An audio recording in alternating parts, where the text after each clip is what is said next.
Madhava Kunja Bihari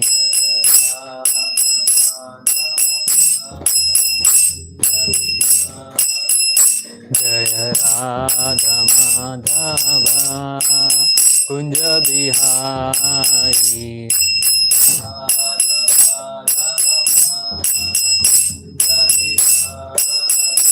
Jaya Gopi Jana Vallabha Girivaradhari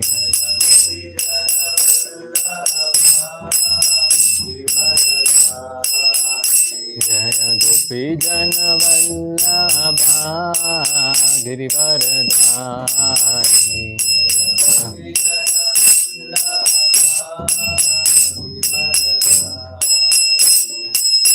Yashodanandana Braja Jana Ranjana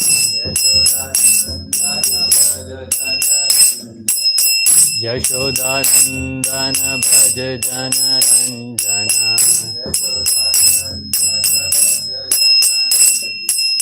Yamuna Tira Vanachari Yamuna Tira Vanachari Jaya Radha Madhava Kunja Bihari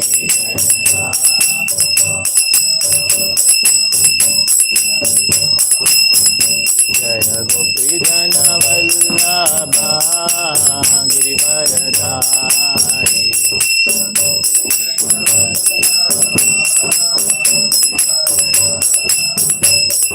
Yashodanandana Braja Jana Ranjana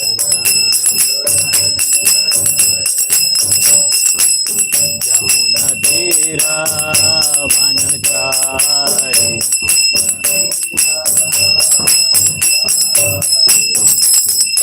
Hare Krishna Krishna Krishna Hare Hare Hare Rama Rama Rama Hare Hare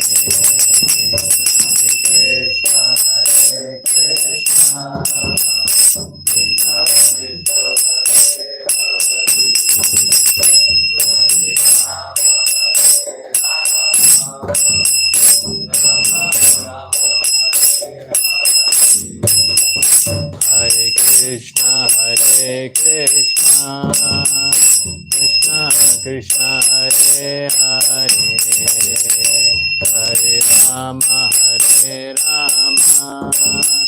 Rama Rama Hare Hare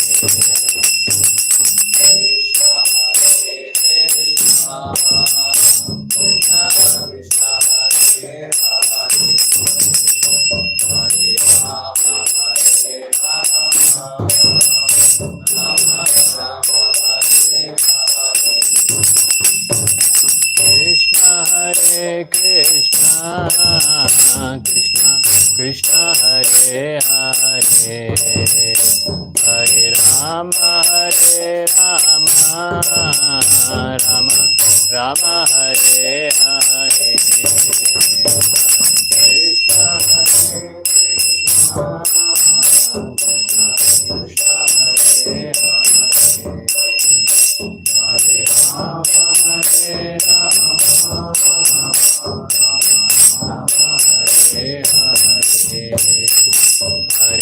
Krishna Hare Krishna Hare Hare Krishna Krishna Krishna Hare Hare Hare Rama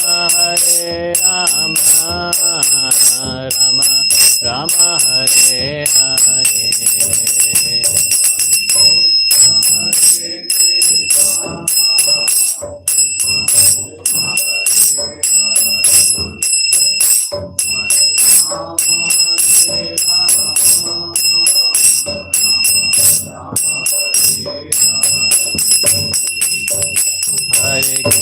Hare Krishna Krishna Krishna Hare Hare Hare Ram Ram Ram Hare Hare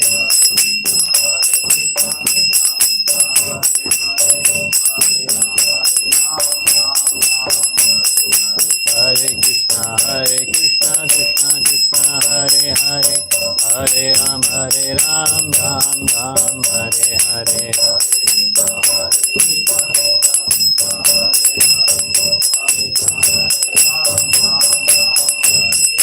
Hare Krishna Krishna Krishna Hare Hare Hare Ram Ram Ram Hare Hare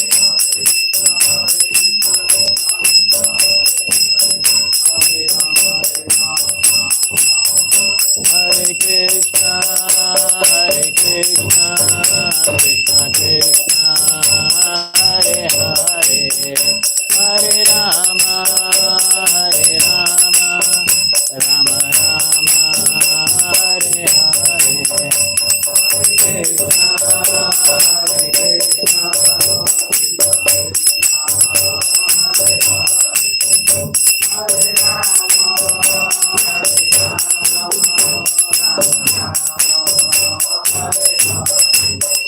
Jaya Prabhupada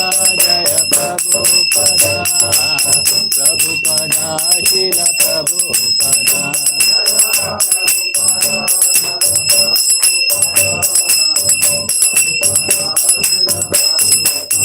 Jaya Jaya Prabhupada Jaya Jaya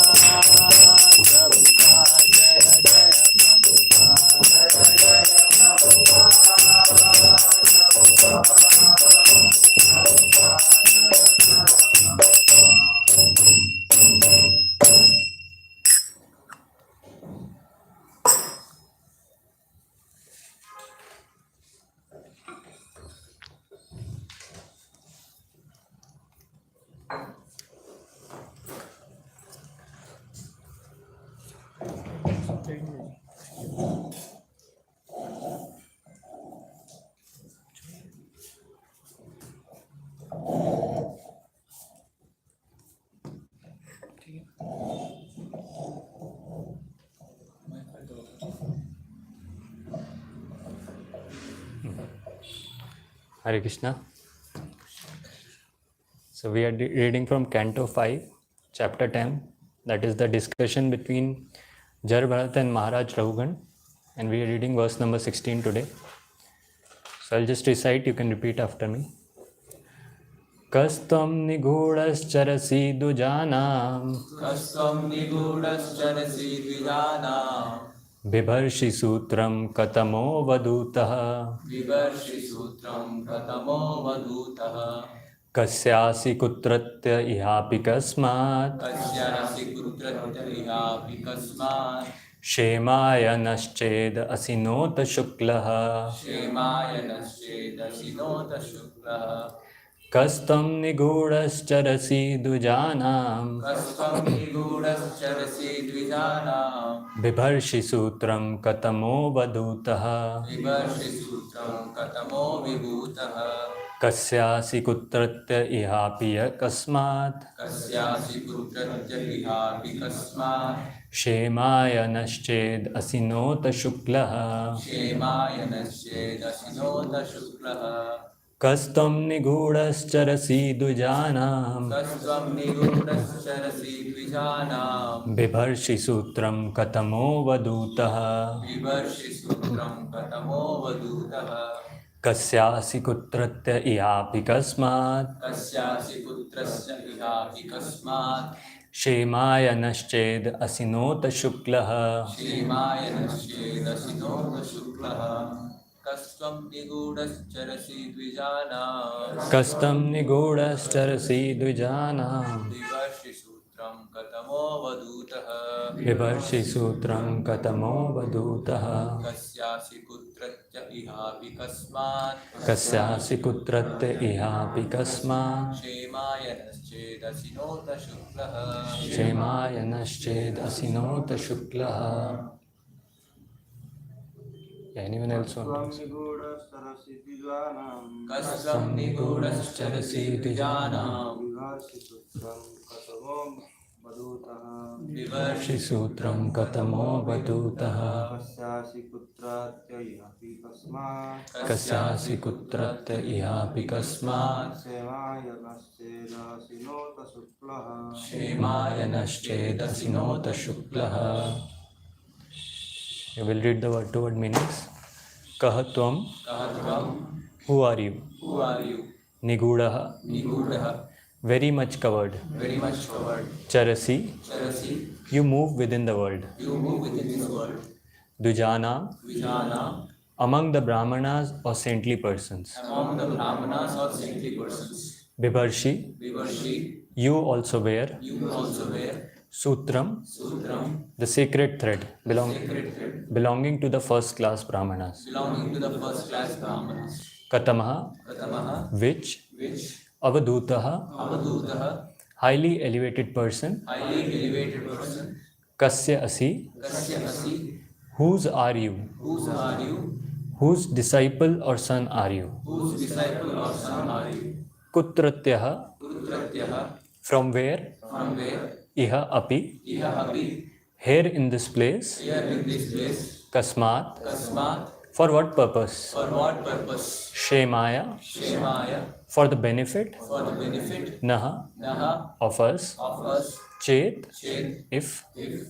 Asi, Asi, you are. you are. Na uta, Nauta, or not. or not. Shuklaha, Shuklaha, the personality of the pure mode of goodness. the personality of the mode of goodness. Kapildev. Kapiladev. Translation and purport by His Divine Grace A.C. Bhaktivedanta Swami Srila Prabhupada. Jai Srila Prabhupada. Translation. King Rahugana said, O Brahmana, you appear to be moving in this world very much covered and unknown to others. Who are you? Are you a learned Brahmana and saintly person? I see that you are wearing a sacred thread. Are you one of those exalted, liberated saints such as Dattatreya and others, highly advanced learned scholars? May I ask whose disciple you are? Where do you live? Why have you come to this place? Is your mission in coming here to do good for us? Please let me know who you are. Purport. Maharaj Rahugana was very anxious to receive further enlightenment in Vedic knowledge because he could understand that Jad Bharat belonged to a Brahmana family, either by disciplic succession or by birth in a Brahmana dynasty. As stated in the Vedas, Tad Vijnanartham Sa Gurumeva Abhikachet. Rahugana was accepting Jad Bharata as Guru, but a Guru must prove his position not only by wearing a sacred thread, but by advancing knowledge in spiritual life. It is also significant that Rahugana asked Jad Bharat which family he belonged to. There are two types of families, one according to dynasty and the other according to disciplic succession. In either way, one can be enlightened. The word Shuklaha refers to a person in the mode of goodness. If one wants to receive spiritual knowledge, he must approach a bona fide Brahmana Guru, either in the disciplic succession or in a family of learned Brahmanas. Om Ajnana Timirandasya Jnananjana Shalakya Chakshurunmilitam Yena Tasmai Shri Guruve Namah Shri Chaitanya Manobhishtam Sthapitam Yena Bhutale Swayam Rupa Kada Mahyam Dadati Swapadantikam Vandeham Shri Guru Shri Yuta Padakamalam Shri Gurun Vaishnavamscha Shri Rupam Sagrajatam Sahagana Raghunathanvitam Tam Sajivam Sadvaitam Savadutam Parijana Sahitam Krishna Chaitanya Devam Shri Radha Krishna Padan Sahagana Lalita Shri Vishakhan Vitamsha Namo Vishnu Padaya Krishna Prishtaya Bhutale Srimate Bhakti Vedanta Swamin Iti Namine Namaste Saraswate Deve Gauravani Pracharine Nirvishesha Shunyavadi Pashyat Deshatarine Namo Mahavadanyaya Krishna Prema Pradayate Krishnaya Krishna Chaitanya Namane Gaura Tushe Nama He Krishna Karuna Sindhu Dinabandhu Jagatpate Gopesha Gopika Kanta Radha Kanta Namostute Tapta Kanchana Gaurangi Radhe Vindavaneshwari Vrishabhanu Sute Devi Pranamami Hari Priye Vancha Kalpatarobhishya Kripa Sindhu Bevacha Patitanam Pavanebhyo Vaishnavebhyo Namo Namah Jai Shri Krishna Chaitanya Prabhu Nityananda Shri Advaita Gadadhar Shri Vasadi Gaur Bhakta Vrinda Hare Krishna, Krishna Krishna, Hare Hare, Hare Rama, Rama Rama, Hare Hare. Mokam karoti vachalam, pangum langayate girim, yat kripa tamaham vande, Shri Guru Dinatarinam, Paramananda Madhavam, Shri Chaitanya Ishwaram. Hare Krishna. Thank you very much for coming, for attending this class. So to be honest, I'm not at all qualified for speaking on Srimad Bhagavatam. But still I've been given this service, so I would like to speak something for my own purification. So I was just contemplating, like last week we were writing that OBA, the mood of Shukdev Goswami when he was reciting those set of prayers. And in that, Prabhupada very nicely describes how the mood of a devotee who wants to speak about the Lord, who wants to glorify the Lord should be. So in that section, when Parikshit Maharaj asked Shukdev Goswami, he asked him to describe the creative energies. Now Shukdev Goswami was a liberated soul right from birth. Right from the time he came out of his womb, he just left his house. He was a liberated soul, he was not attached. And he had one pointed focus to just not get entangled in the material bondage. He just left for the forest. And later on, as we all know, Vyasdev sent some of his disciples to recite some verses from the Srimad Bhagavatam, which Shukdev Goswami heard very nicely, and then he became so attracted to those topics that he came back and heard the full Srimad Bhagavatam from Ved Vyas. So that was his level. He was a Mahabhagavat. But he could have, when Parikshit Maharaj asked him that question to describe the creative energies, he could have directly spoken. He could have directly spoken everything without any prayers because he knew everything. He was on that platform. But still, very nicely, he prays to the Lord.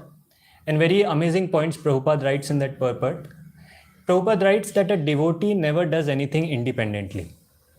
Just like Shukdev Goswami it's described, he remembered the master of senses, he remembered Rishikesha.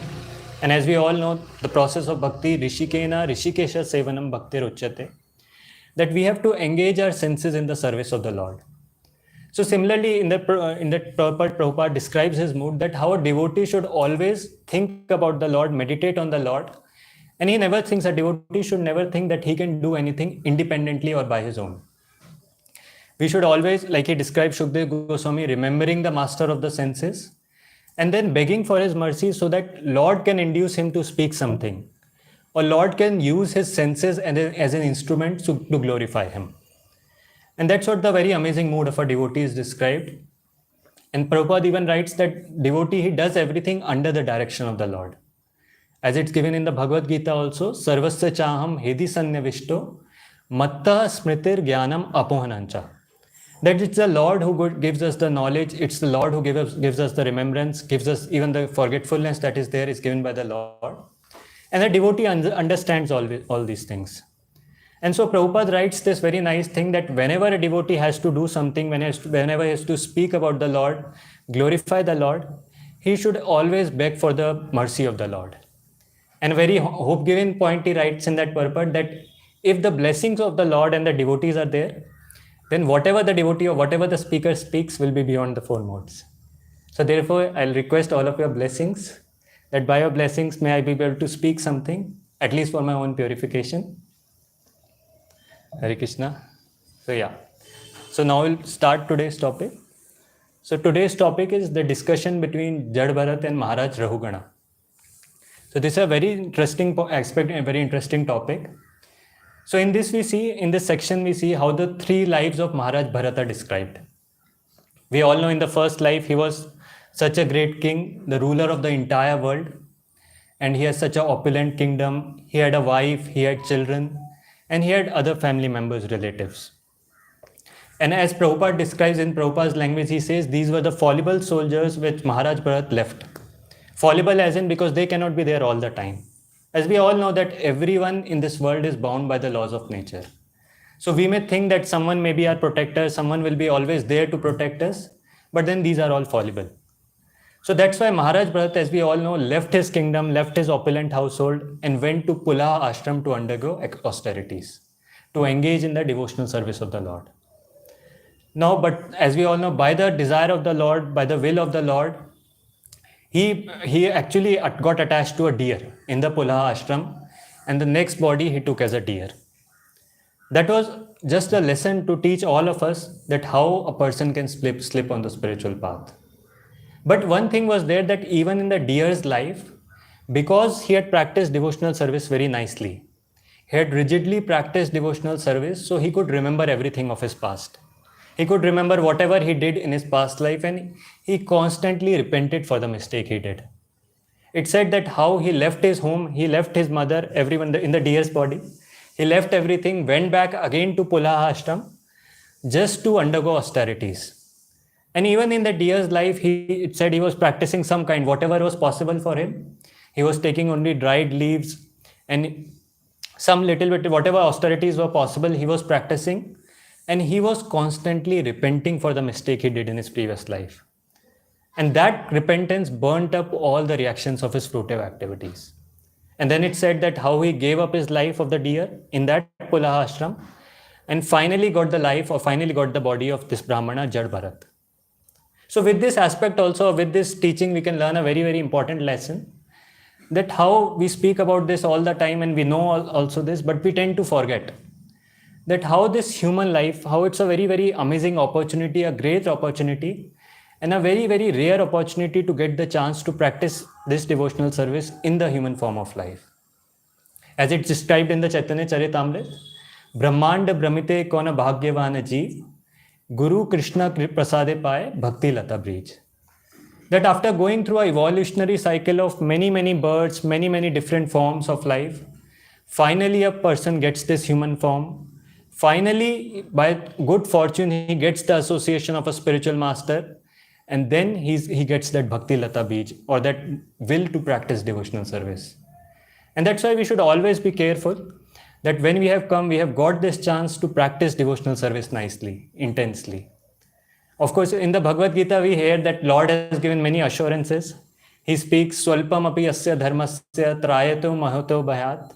He speaks that even if we do little devotional service, it can save us from the greatest danger. Then in the 6th chapter, he says, Shuchinam Srimatam Gehe Yogo Bhrashta Bijayate. That a person who is practicing devotional service, even if he is not able to complete his devotional service, he'll get a nice birth. He'll get birth in a Brahmana family or in a nice aristocratic family.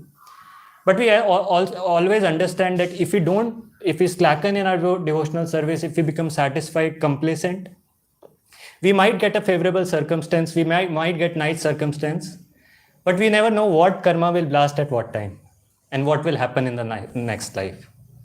And just like Prabhupada gives the example of these dogs and all, that even the animals, even if they have the will to practice devotional service, even if they come and sit in the Bhagavatam class, they won't be able to understand anything. And we have all seen just like the sparrows that are there in a terrace.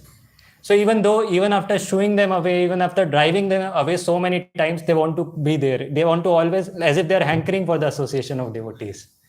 And as if they have taken some vrata, just like we have all taken Kartik vrata, it appears like they have also taken some vrata to take only prasad. That's why they'll always put their mouth in beaks in the prasad. So like that, we see them, means they are also hankering to somewhere to be there. They are also hankering to be full-time, always attending nature's call on the terrace. But in spite of all that, they cannot do much. They cannot attain perfection because even if they want to chant, they cannot. And that's why we have to understand very, very important aspect of how we have got this human form of life and this opportunity, rare opportunity to practice devotional service. And as Mahaprabhu says in the Chaitanya Charitamrita, Bharat bhumite manushya janma haila yar, janma sarthak kari karo parupkar. So he's specifically referring to the manushya or the human beings who have taken birth. That how these human beings who have taken birth in this Bharat Bhumi, in this Tapo Bhumi, so they have to work hard for this. They have to practice austerities just to make their own life successful. He doesn't refer to cats and dogs. He is also not referring to human beings who are like cats and dogs, who are hardly interested in all these things. He's talking to those sober people who are intelligent, people who understand how rare it is, that they have to actually practice this devotional service nicely so that they can perfect their own lives. So coming back to this topic, so now as we all know, in the third life, he got the life, or he got the body of a Brahmana as Jar Bharat. And there we see this context of this verse is the surrender of the Rahugan, surrendering process of Rahugan. That how after hearing the instructions, how after hearing what Jad Bharat said, Maharaj Rahugan surrendered to him. And a very important point in that is mentioned that before that, Jad Bharat and all the others were carrying the palanquin for Maharaj Rahugana. And Maharaj Rahugan was going to Kapil Ashram to hear some spiritual topics, to hear the Srimad Bhagavatam from Kapil Dev. And earlier, since the palanquin was not being taken properly, since Jad Bharat was always being careful not to step on any ants, the palanquin was constantly shaking. And this is why, as we all know in the previous verses, how multiple times Rahugana chastised him. First, he passed some sarcastic comments on him that, oh, you look like you are very old. Now this Jad Bharat, he was a young person, strong, healthy person. And he passed these sarcastic comments, oh, you are very old. And then he says, it seems you are too thin to carry this. And then he knew that Jad Bharat has recently joined. But then he said, it appears you have been carrying this palanquin for a long time. So looks you are very tired. These people are not supporting you. Whereas the truth was, it was the other way around. Those people were carrying the palanquin for a long time, whereas Jad Bharat has just joined recently. So like this, we see how Maharaj Raghugana could not recognize the spiritual advancement of Jad Bharat, could not recognize his effulgence, and he spoke all these sarcastic things. And even after all that, Jad Bharat was not affected. He still kept on walking in the same way, shaking, moving here and there. And then Maharaj Raghugana got really angry. And he spoke very derogatory, very insulting words. That who are you? Are you a fool? Are you dead in spite of having the life within you? You don't understand, I am your master, you are my servant. And I can punish you. Just like Yamraj punishes everyone, I have the right to punish you. And we see this is after where Jad Bharat starts speaking. And there it's described that Jad Bharat did not speak out of fear. He was not fearful that now I'm getting punished, so to protect myself, I'll speak something. He spoke, or these liberated persons, whenever they speak just to enlighten others, just to shower their mercy on others. And that's when he started speaking all those verses. And that's why it's very nicely said that one cannot recognize the spiritual advancement of a person just by his external features. Just by seeing the externals, a person cannot recognize how much spiritually advanced that person or that devotee is unless he speaks. A similar thing Prabhupada describes in the Bhagavad Gita, where Arjuna asked to Krishna the symptoms of a person who is a sthita pragya, or a person fixed in transcendental consciousness. So in that also Prabhupada very beautifully writes some point. I would like to repeat that. He writes that speech is the most important quality of any man. It is said that a fool is undiscovered as long as he does not speak. And certainly a well-dressed fool cannot be identified unless he speaks. But as soon as he speaks, he reveals himself at once. And similarly, the immediate symptom of a Krishna conscious man is that he speaks only of Krishna and of matters related to him. So it's very clear. It's said that spiritual advancement can only be understood when a person starts speaking, when he shares his realizations, and also he lives up to those realizations. And similar thing we also see in the lives of the great acharyas, that sometimes they're also misunderstood by mundane people when they don't understand their entire aspect, when they don't understand whatever these people did. Recently, I was reading that book, The Seventh Goswami. So in that also, in the preface, it was made quite clear that how Bhakti Vinod Thakur has been misunderstood many times by these mundane scholars who read about him, who read some of his pastimes, and they become doubtful that whether he was even a great acharya. And it's described in his early pastimes. So he was born in a family where there were some of his family members were Shaktas. They were worshippers of goddess Kali. And it's described how they used to cut the goat, offer it to goddess Kali for offering for sacrifice. And the Brahmanas and Pandits that used to assemble there, they used to just come for taking that piece of meat or just for eating that. And then Bhaktivinoda Thakur in his young age, he also wrote a book named Chandi Mahatmya, a book named like that. And then after some time, he was also described as a great scholar. He studied many Western philosophies. He studied the Bible, he studied Quran and many other different Western philosophies that were there. And of course, he did a comparative study of those philosophies and our Indian philosophies, our Gaudiya Vaishnava Siddhanta. So when mundane people, they read all these pastimes, they read all these aspects, they get bewildered. Oh, whether this person is actually an acharya or who is he? And that's why very nicely Prabhupada, or very nicely in the Chaitanya Charitamrita, it's given that Tanra Vakya Kriya Mudra Vigyeha Na Bujai.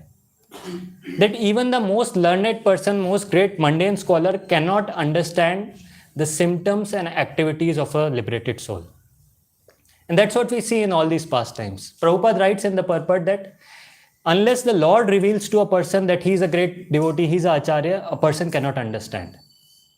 Or unless Chaitanya Mahaprabhu reveals to someone, reveals to a devotee, he cannot understand the spiritual advancement of a person. And two other pastimes come in this regard. One is the pastime of a devotee of Chaitanya Mahaprabhu, Mukunda Das. So he was also a great devotee of the Lord, and Mahaprabhu himself recognized him as a great devotee. So once it happened that he was sitting on the royal throne, he was a royal physician to a Mohammedan king, this devotee Mukunda Das. So he was sitting on an elevated seat along with that Mohammedan king. And then there was a servant who was fanning him with a peacock fan, fanning the Mohammedan king with a peacock fan. And the pastime says that just by seeing that peacock fan, just by seeing that, he remembered Krishna and he fell unconscious. He fell down from that elevated seat and he fell unconscious. And this is how these great devotees are. Later on, when that king, Mohammedan king, asked him that what happened to you, why did you fall unconscious? And he made some sort of excuse that, oh, I have epilepsy, I have some disease. But then Mahaprabhu revealed in his teachings, no, he was a pure devotee. Even though externally he may be engaged in all that, externally may be engaged in serving the king as a physician, but internally he was always meditating on the pastimes of Krishna. And this is how we see that great devotees in their lives, we cannot understand just by our own eyes that how much advanced a person is. And that's what happened even here. That Rahugana could not understand or could not appreciate the spiritual advancement of Jad Bharat. And now that's why we discussed all that, how he passed many sarcastic comments to it, how he was chastising him constantly. But then Jad Bharat, he was on the Brahma Bhuta platform. He was a realized soul, he was not affected by all that. And finally, when he started speaking, then he started speaking the actual knowledge. When Jad Bharat spoke, he spoke the actual knowledge. And he spoke that you have passed, he spoke to Rahugana, he spoke that you have passed all these sarcastic comments to me. You have said that I am carrying so much burden, it's very troublesome for me to carry this burden. And you have said that I am laboring so hard to carry this palanquin. And he said, you might have spoken all this in sarcasm, but it's actually true. He said that it's actually true. I am not the one who is carrying the burden. I am not the one who is laboring hard just to carry this palanquin. Because I am different from the body. I am the spirit soul. And it's the body who is carrying this. So you might be saying all this sarcastically, but it's actually true. And that's how he spoke the entire chapter of the Bhagavad Gita, second chapter of Bhagavad Gita to Rahugana. He explained all that. And hearing all that, hearing everything. Now these instructions were not direct. It was not directly understood. It was not that Rahugana heard it the first time and he understood everything. Even we see in the Bhagavad Gita, when Krishna spoke all those instructions of the Bhagavad Gita in the second chapter, in the third chapter, Arjuna responds in a similar way. He says, Vyamishreneva vakyena buddhim mohayasivame. He said that you have spoken many equivocal instructions, O Krishna. As we all know, in the Krishna in the second chapter, he spoke about Sankhya Yoga, he spoke Buddhi Yoga, this, that, so many different things he spoke. So he says that you have spoken many different aspects and I am confused what to do now. And similar was the case here. That Rahugana also, after hearing all those instructions, was actually confused. And that we see in the later verses when he starts asking those questions. That he was not able to actually understand whatever was spoken by Jad Bharat. But then the question here comes, which is very nicely described in the previous verse, that how did Rahugana then surrender to Jad Bharat? Or how did he got off the palanquin, surrendered himself, put his head on the feet of Jad Bharat, when he did not understand everything? And that's what Prabhupada described in the previous verse, that Maharaj Rahugana had great faith in discussions of the absolute truth. And being thus qualified, he heard from Jad Bharat that philosophical presentation which is approved by all scriptures on the mystic yoga process and which slackens the knot in the heart. And this was the only qualification. Though he was not able to understand, but he had faith in his instructions. He could understand that this is an elevated personality, this is a great personality. And that is the qualification for beginning of a spiritual life. Even day before yesterday, Prabhuji was mentioning the same thing.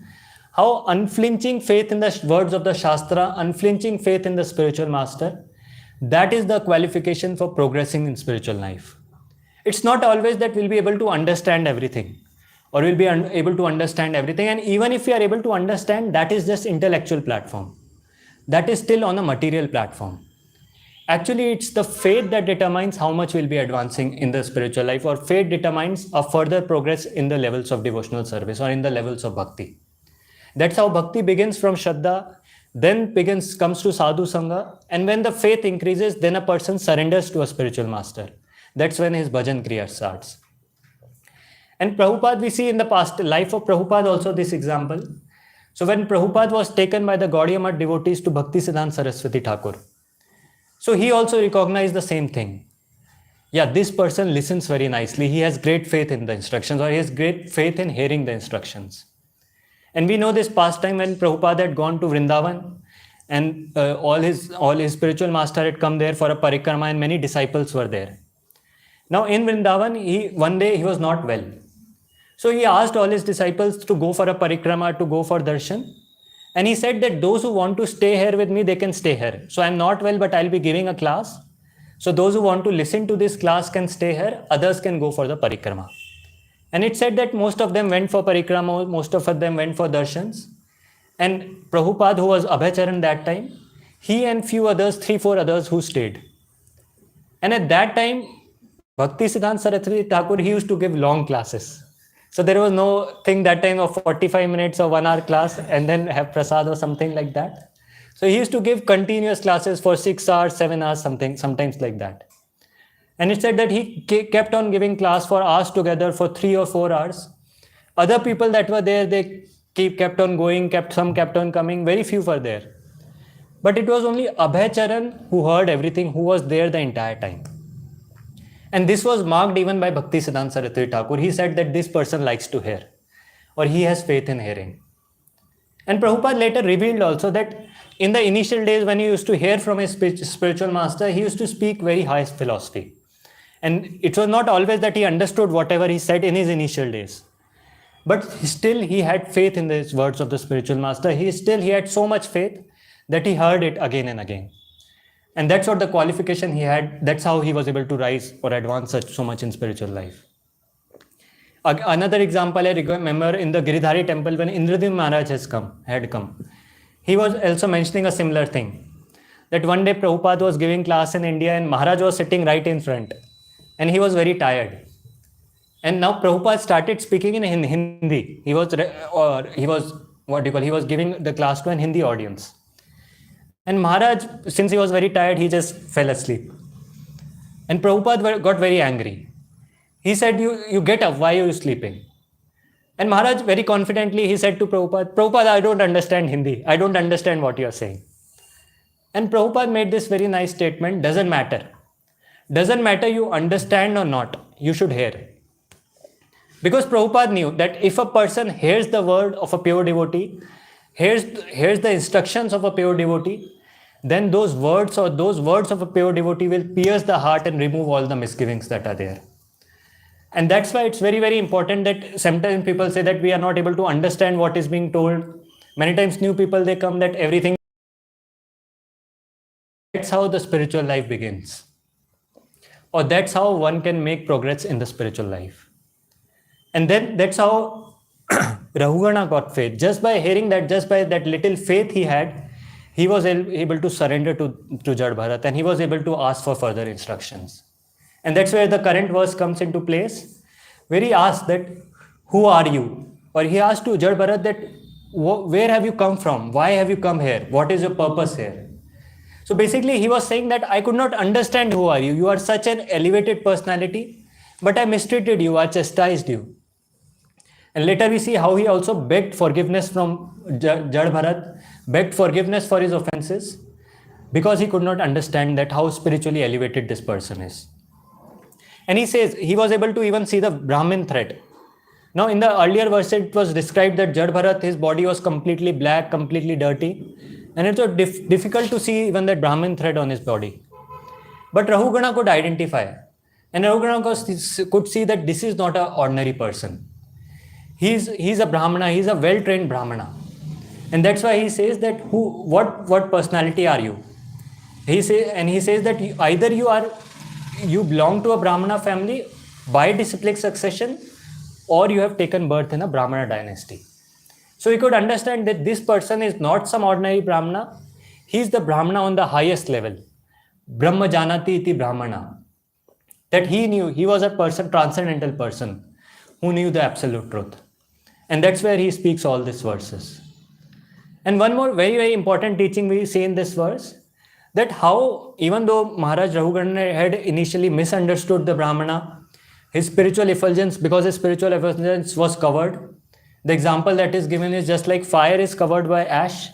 So the spiritual effulgence of Jad Bharat was covered. But still, Maharaj Rahugana, as soon as he realized how great this personality is, how advanced this personality is, and I have offended such a great personality, he immediately got down from his palanquin, he stood before him, he surrendered to him and begged forgiveness from him. And here we see a very, very important thing, that as soon as the person realizes his mistake, he immediately surrendered to other person. Sometimes, like in the course of our lives, we see that in simple things also we are having some argument with some devotee over some small aspect.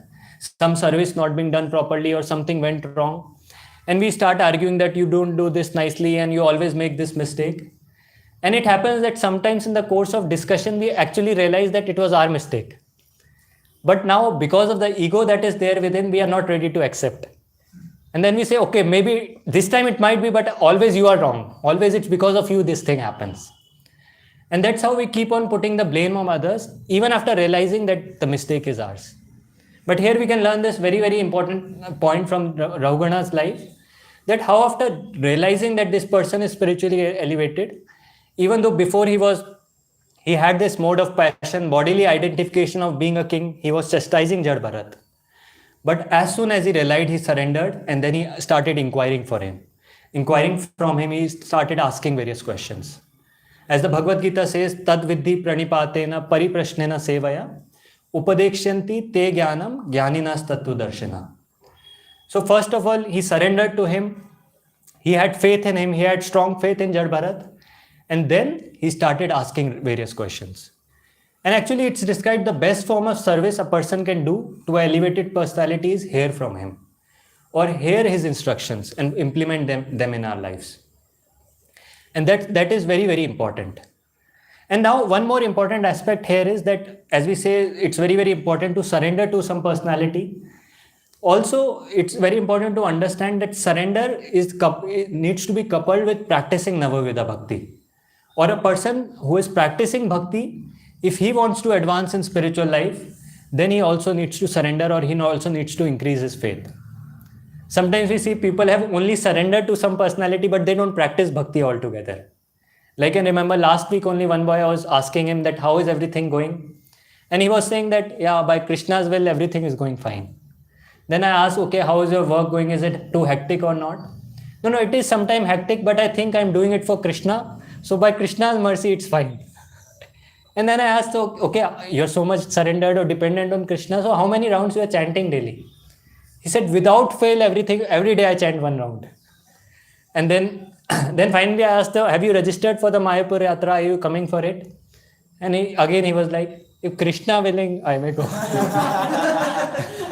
And then I said that Krishna is definitely willing, that you can take my word for it, but you should also be willing and you should register. So point I was trying to make it that surrender should be there, but surrender has to be coupled with practicing bhakti. If a person doesn't practice bhakti altogether, but he says, okay, by Krishna's mercy, everything is happening, by Krishna's will, everything is happening, that makes no sense. When we practice the Navavidha Bhakti, when we practice the limbs of devotional service, and then we also surrender to the spiritual master, have faith in the words of Guru Krishna, then we can actually advance in spiritual life. That's how the process begins. That's what makes a person qualified for initiation. When a person has strong faith in the words of spiritual master, and when he takes sadhu sangha, when he associates with devotees, gets more faith, then he becomes a suitable candidate for taking initiation, for taking the shelter of a spiritual master. So with this, I would like to pause here.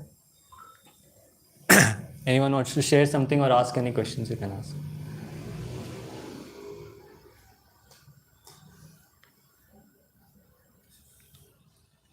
Thank you very much, Guru, for such a wonderful, nice class. Many wonderful points. So when this point came of unflinching faith on the Guru and the Shastra, so sometimes when we hear this nice classes, so we get the tenses here. Yes, full faith. The chanting also will chant, but it will not be all the time. So it goes down. Again, to come up, it takes a lot of time. So how we can keep it constant? So one thing that I was hearing is that even to have faith, first of all, even to have faith, Sukriti is required. For a person to have even little faith in the scriptures, little Sukriti is required. And it's described in the Bhagavatam how a person gets this Sukriti. That verse is there, Shushruso Shaddadhanasya Vasudeva Katharuchi Syan Mahat Sevaya Vipra Punya Tirtha Nishevatnat. That just by serving a person who is advanced in spirituality, just by serving an elevated person, just by serving an elevated devotee, a person gets that Sukriti. And when he gets that Sukriti, when he serves some elevated personality and he gets the Sukriti, then automatically that faith comes.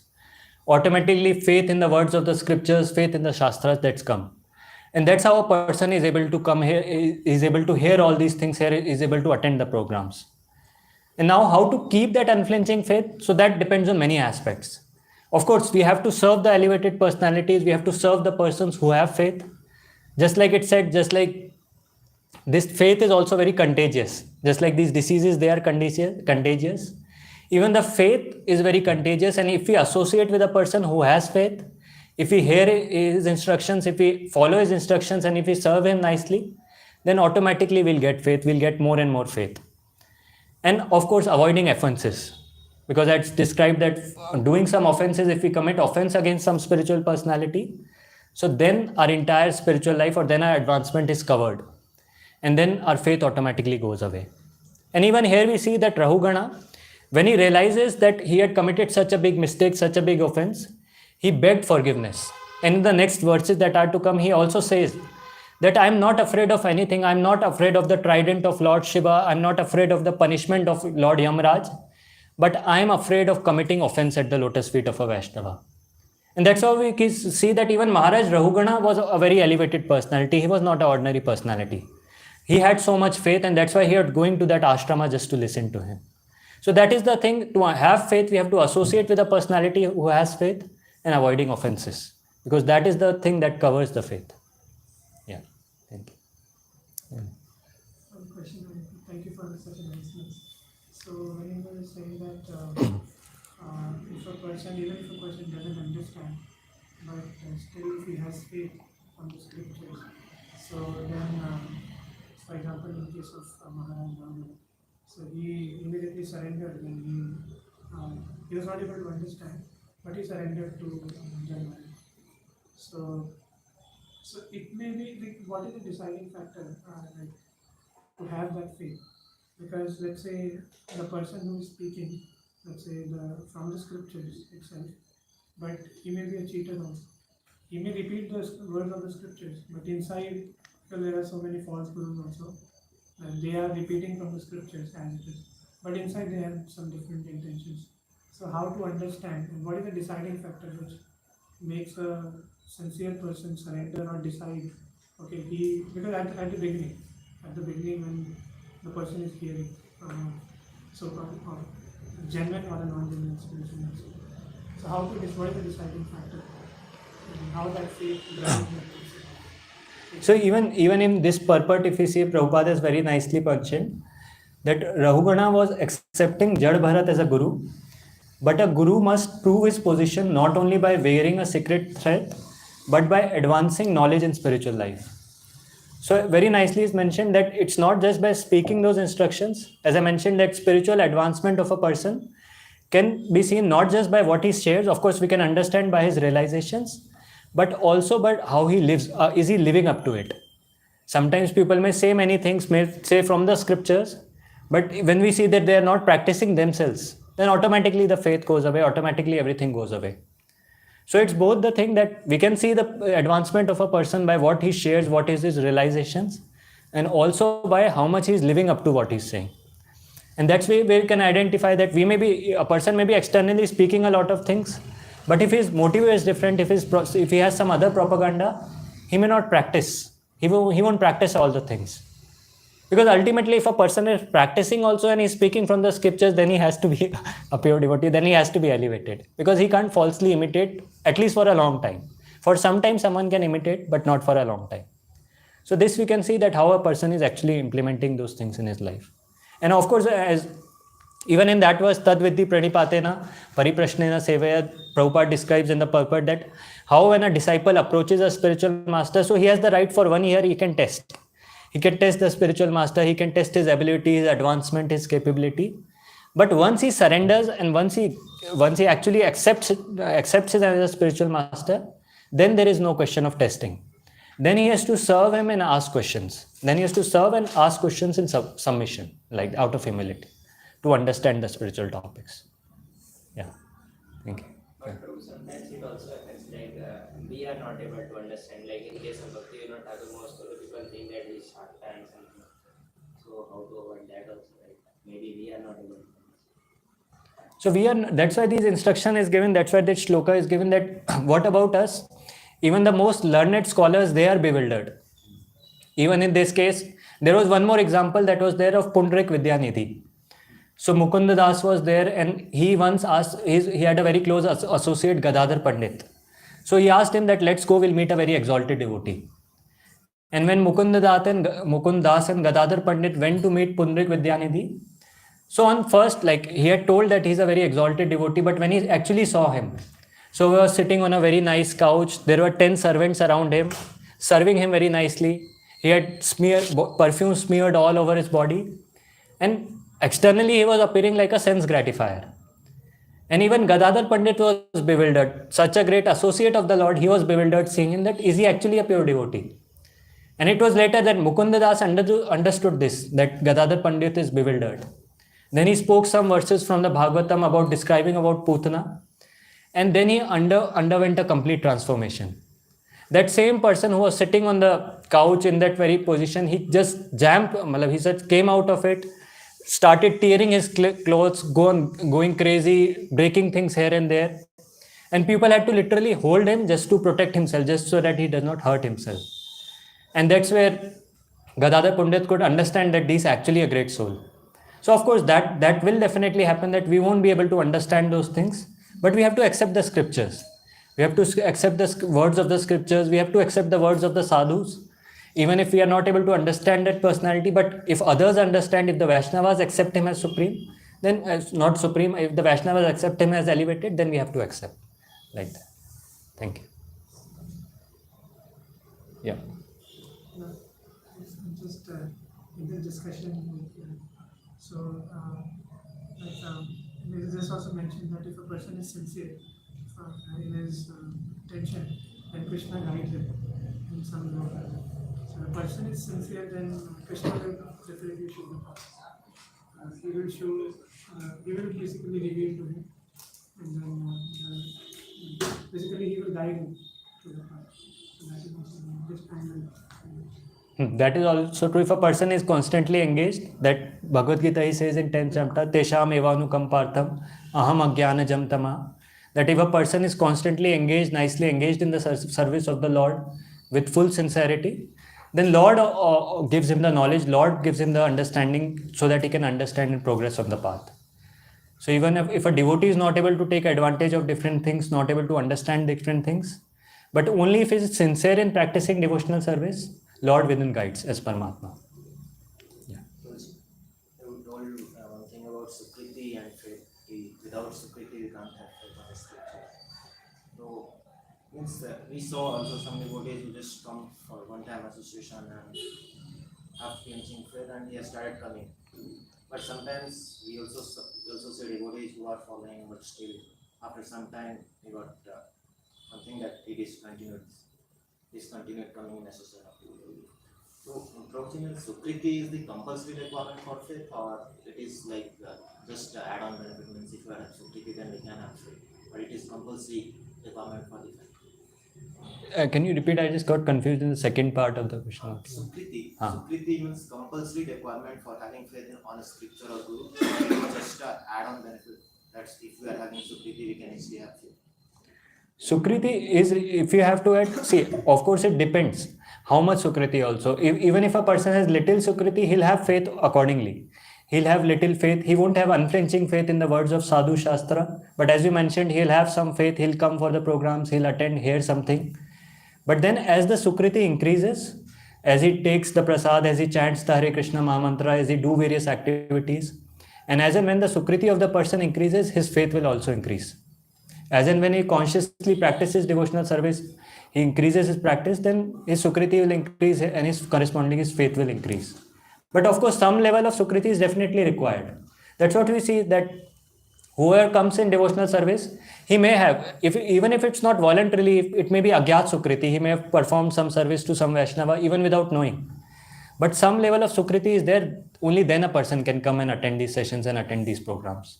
And the other thing you mentioned of people who are coming regularly, who are practicing, and then after some time they give up devotional service. So that is not something related to Sukriti, that we already discussed, that is something related to offenses. That when a person commits some offense at the feet of a Vaishnava, when a person engages too much in material things, when a person associates with people who are too much attached to material things. So those are the two things because of which a person leaves devotional service after some time. But yeah, Sukriti is required to come to devotional service. That is there. Hare Krishna. So I think we'll end here. Thank you very much. Please pray for me also. So I've spoken all that whatever I heard and read here. But I also don't have any realizations as such. So please pray for me that I also get some realizations. Thank you very much. Hare Krishna.